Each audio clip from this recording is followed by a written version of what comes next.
Assalamualaikum warahmatullahi wabarakatuh. Perkenalkan, nama saya Afian Nurafidin. Saya dari Fakultas Teknologi Komunikasi dan Informatika.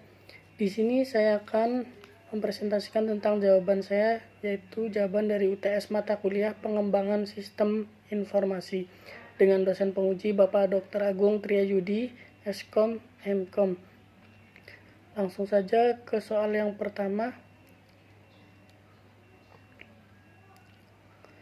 Soal yang pertama yaitu jelaskan perbedaan karakteristik sistem informasi dan klasifikasi sistem informasi. Jawabannya nomor 1 yaitu karakteristik sistem. Untuk mengetahui suatu sistem atau bukan, antara lain dapat dilihat dari cirinya berdasarkan sistem tersebut. Dapat dikemukakan bahwa karakter sistem berkaitan dengan adanya beberapa faktor, antara lain A. Memiliki elemen atau bagian yang terkecil dari sistem yang sudah tidak bisa diurai lagi. B. Batas sistem atau daerah yang membatasi antara suatu sistem dengan sistem yang lainnya dengan lingkungan luarnya. C. Lingkungan luar sistem, yaitu apapun di luar batas dari sistem yang mempengaruhi operasi sistem. Selanjutnya, klasifikasi sistem. Setelah kita mengetahui karakteristik dari suatu sistem, selanjutnya saya akan memberikan sedikit informasi mengenai klasifikasi sistem. Pembagian sistem menurut sifatnya antara lain A. Sistem abstrak, yaitu sistem yang dibentuk akibat terselenggaranya ketergantungan ide dan tidak dapat diidentifikasikan secara nyata tetapi dapat diuraikan elemen-elemennya. Yang B yaitu sistem fisik, yaitu kumpulan elemen-elemen atau unsur-unsur yang saling berinteraksi satu sama lain secara fisik serta dapat diidentifikasikan secara nyata tujuan-tujuannya. C. Sistem alamiah, yaitu sistem yang terjadi melalui proses alam. D. Sistem buatan manusia, yaitu sistem yang dirancang oleh manusia dan melibatkan interaksi manusia dengan mesin. Lanjut untuk soal yang kedua, itu siapa saja yang termasuk tim pengembang, lalu apa saja tugasnya. Langsung saja untuk jawaban nomor 2, yaitu dalam pengembangan sistem perlu dibentuk yang namanya tim pengembang. Tim pengembang inilah yang nantinya akan merealisasikan rancangan yang telah dibuat untuk diimplementasikan ke dalam bentuk nyata. Biasanya tim pengembang atau tenaga ahli terdiri dari pertama, project manager atau team leader, yang kedua, sistem analis, yang ketiga, programmer, yang keempat, database administrator, yang kelima, network engineer, yang ke-7, auditor, yang ke-8, tester, yang ke-9, dokumenter, dan yang ke-10 yaitu business analysis. Dari tenaga ahli yang telah disebutkan di atas, project manager lah yang bertanggung jawab atas sistem yang sedang dikembangkan. Tugas-tugasnya yaitu diantaranya menyusun rencana kerja tim, mengevaluasi kinerja tim dan setiap anggota tim. Dalam tim juga diperlukan tester. Tester inilah yang akan menguji berjalan atau tidaknya sistem tersebut.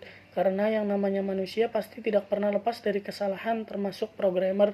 Di dalam pengembangan sistem, programmer membuat suatu program. Program yang ada di dalam sistem juga belum tentu langsung sempurna saat dibuat, perlu diuji terlebih dahulu. Lalu kenapa mesti membutuhkan tester? Padahal kan programmer bisa langsung menguji jalannya program yang ia buat. Ternyata pertanyaan semacam ini sempat terlintas di pikiran saya, namun hari ini terjawab dalam mata kuliah yang saya ikuti. Karena biasanya programmer menguji program dengan data-data yang sesuai dengan jalannya algoritma yang ia buat. Terkadang katanya programmer bisa lupa menguji dengan data-data lainnya, yang bahkan karena data lain saat dicoba tersebut bisa menyebabkan error pada program. Dalam hal ini, seorang tester memiliki kemampuan lebih dalam hal tersebut karena ia terlatih dalam menguji program. Bahkan ia bisa saja mencobanya dengan teknik stress testing. Pengujian program atau sistem tidak selamanya menggunakan bantuan tester. Kita bisa saja melempar program yang telah kita buat kepada khalayak umum, misalnya dengan embel-embel beta version.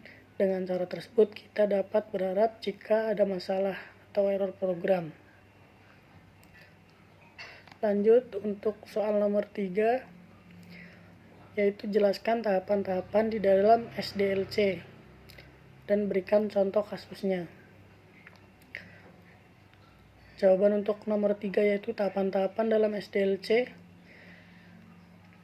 Berikut ini adalah fase-fase System Development Life Cycle atau SDLC, meliputi A.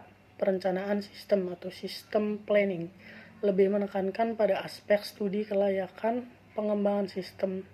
Feasibility Study, aktivitas-aktivitas yang ada meliputi pembentukan dan konsolidasi tim pengembang, mendefinisikan tujuan dan ruang lingkup pengembang, mengidentifikasi apakah masalah-masalah yang ada bisa diselesaikan melalui pengembangan sistem, menentukan dan evaluasi strategi yang akan digunakan dalam pengembangan sistem, penentuan prioritas teknologi dan pemilihan aplikasi.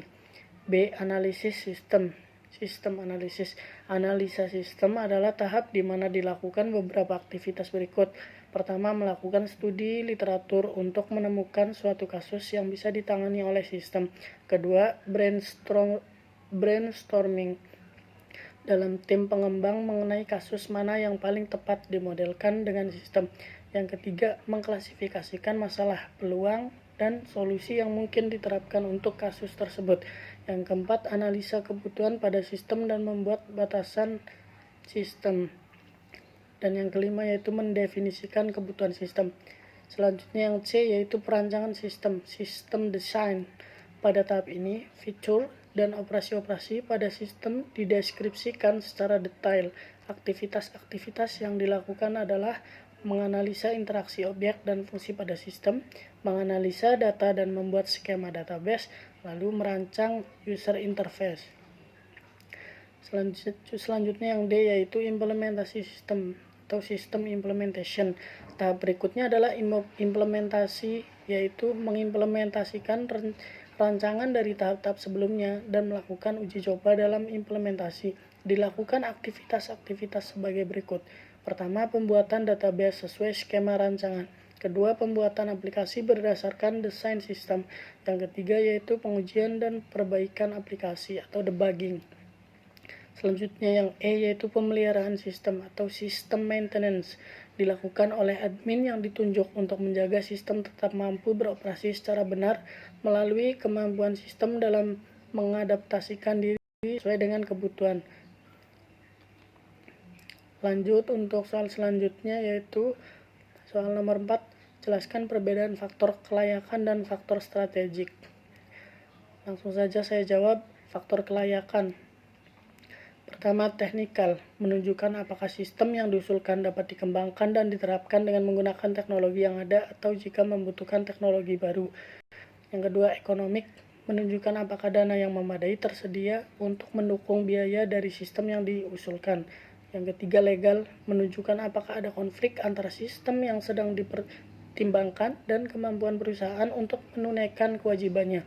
Yang keempat, operasional, menunjukkan apakah prosedur dan keterampilan personalia yang ada cukup untuk mengoperasikan sistem yang diusulkan atau apakah prosedur dan keterampilan tambahan akan diberikan. Yang kelima yaitu schedule, sistem yang diusulkan harus berlaku dalam suatu kerangka waktu yang logis. Dan selanjutnya yaitu faktor strategik. Pertama, produktivitas, yaitu mengukur jumlah output yang dihasilkan dari input.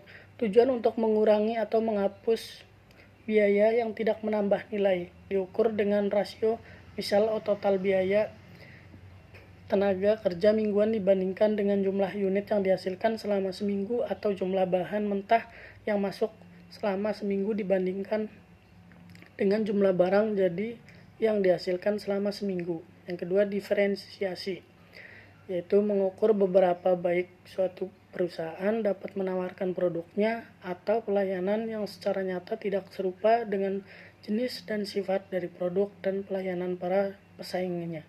Dicapai melalui peningkatan kualitas, keanekaragaman, penanganan khusus, pelayanan cepat, biaya rendah, dan sebagainya.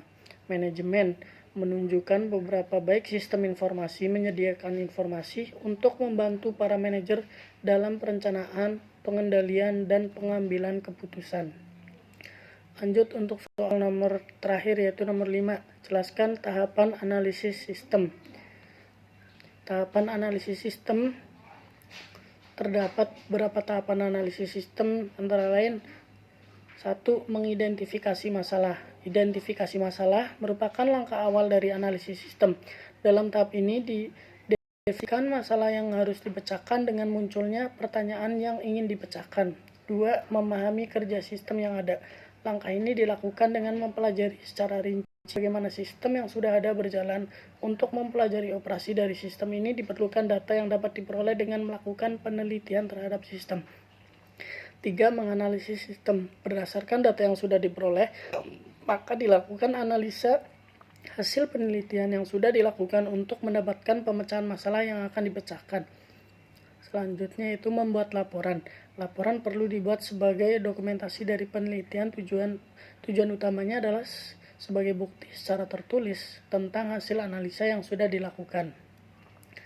Berikut adalah jawaban dari kelima soal dari UTS mata kuliah pengembangan sistem informasi yang sudah saya jawab. Untuk kekurangannya saya mohon maaf, dan apabila ada kesalahan dalam saya mengucapkan kata-kata, saya mohon maaf yang sebesar-besarnya. Cukup sekian dari saya dan terima kasih. Wassalamualaikum warahmatullahi wabarakatuh.